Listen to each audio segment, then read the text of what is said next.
Todd Koceja. You know what? This is an awful nice place to work. But is it always? I mean, considering the fact that why people come here is not something that they would choose, the reason they wouldn't choose. And how does that affect the staff?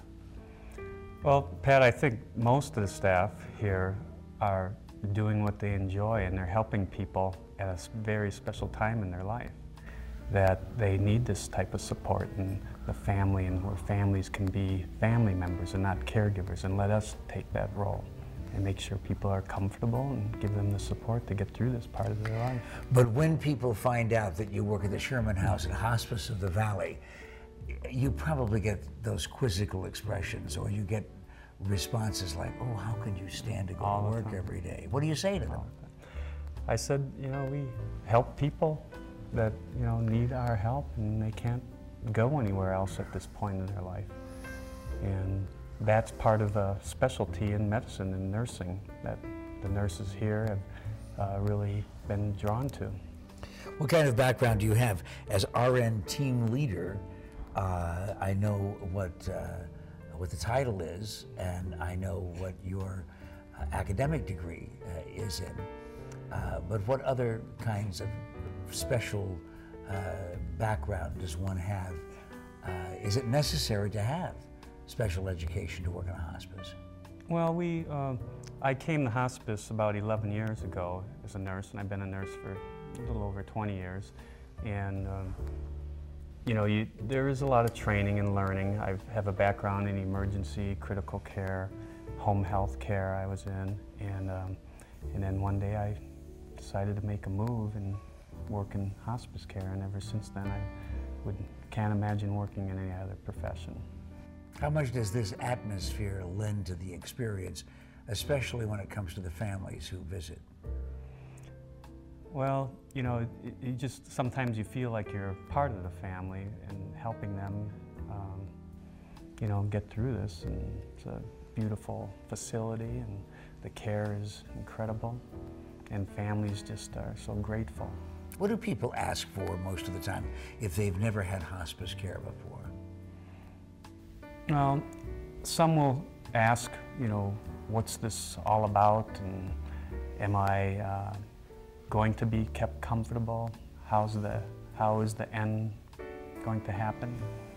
You know, we try to relieve some of the fears to make sure that we're going to keep them comfortable and allow their dignity to be maintained. Do they ask you, am I ever going to leave here? Yeah. And we have had patients leave here. Susan Levine, the founder of Hospice of the Valley, told me some time ago about how many graduates there are still walking around. Yeah, yeah. We've had some pretty incredible stories just from our facility here alone, but throughout the agency, it's you know, there's nothing more than we like to see that a graduate from hospice. How do you handle the spiritual needs? Well, we have a chaplain that is here, and chaplain not only gives support to patients and family, but even with staff, we talk and, you know, help each other out. How long have you been here? 11 years I've worked for Hospice of the Valley, and at the Sherman home a little over 3 years. All right, now I'm really going to put you on the spot then. Okay, I'm not going to ask you the most inspiring or the most memorable. Just give me one story that comes to mind of someone who came here with a family member and discovered something that you remember.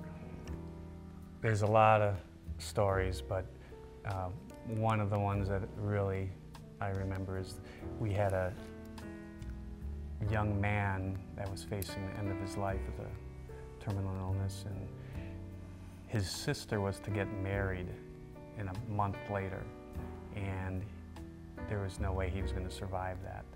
And their father died 6 months earlier also, and he wanted to give his sister away in the wedding. So the very next day we turned this place into a wedding chapel, and we had him, he stood up, gave her away, and then he passed away a few days later.